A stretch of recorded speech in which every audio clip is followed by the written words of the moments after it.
Okay, so today we'll discuss first week of development.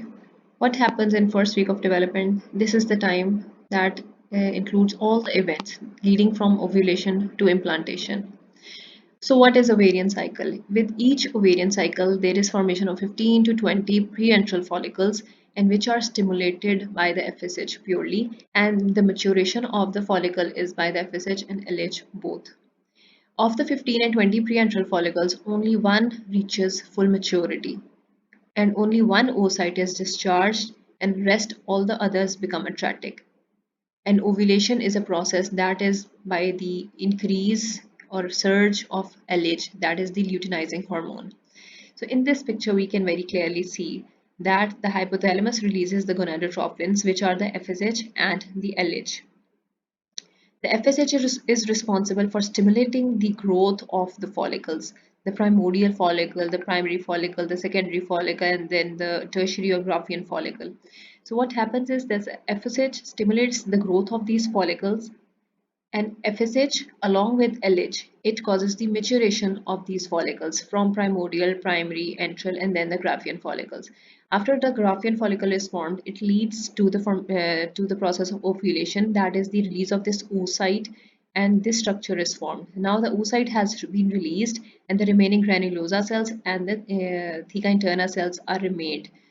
This structure is vascularized by the surrounding vessels and forms the corpus luteum. This is the corpus luteum, which is very important because if the pregnancy is to occur, it releases progesterone, which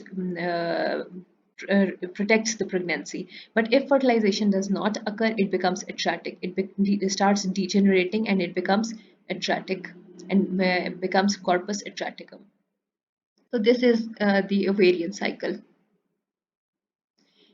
Ovulation occurs under the influence of FSH and LH both, and it leads to the maturation of the follicles till the Graafian follicle. Then the LH is increased to the extent that it causes the primary oocyte to complete its meiosis 1. The meiosis 1 is completed and it enters meiosis 2, but meiosis 2 is arrested 3 hours before ovulation.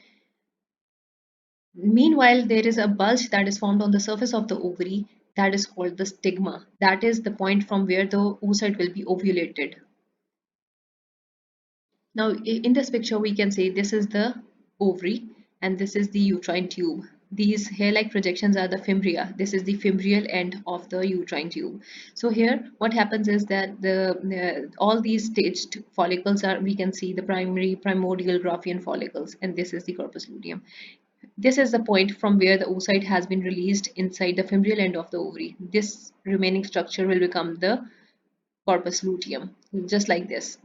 And this oocyte is in the secondary, this is the secondary oocyte in the second meiotic division. Now this is moved inside the uterine tube by the fimbrial movements of the uterine tube along with the cilia that are present in this area. They are responsible for the movement of oocyte inside the uterine tube. Corpus luteum, as I've mentioned earlier, the granulosa cells after ovulation, the oocyte has been released. After the granulosa cells remaining along with the theca interna cells, they are vascularized by the remaining surrounding vessels and it becomes a structure that is called the corpus luteum. Here we can see.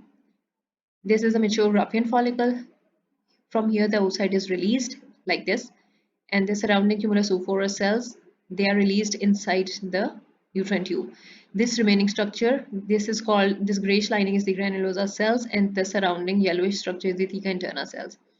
These two structures, they are vascularized by the surrounding vessels and they become a structure called the corpus luteum. It releases progesterone, which is very important for maintaining the pregnancy.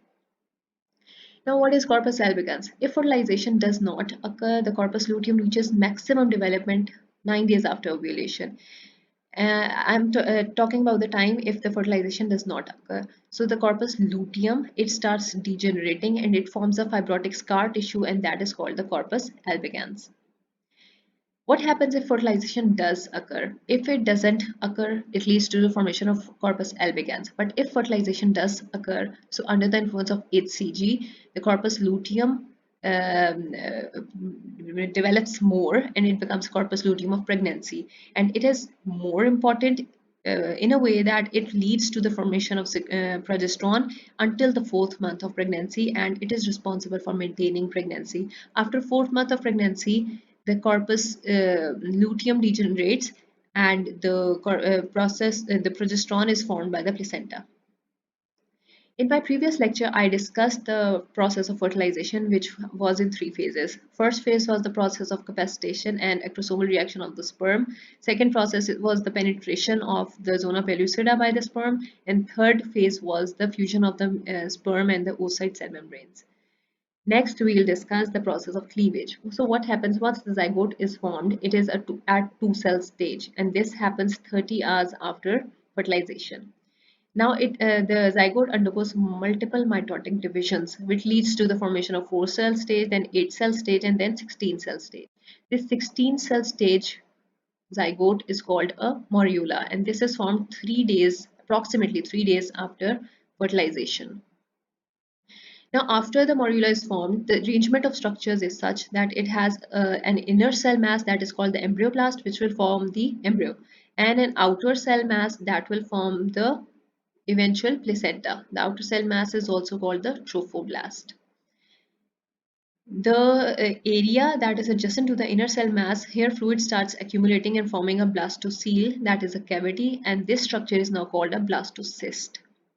The cells of inner cell mass, they are adjacent to the blastocyst cavity.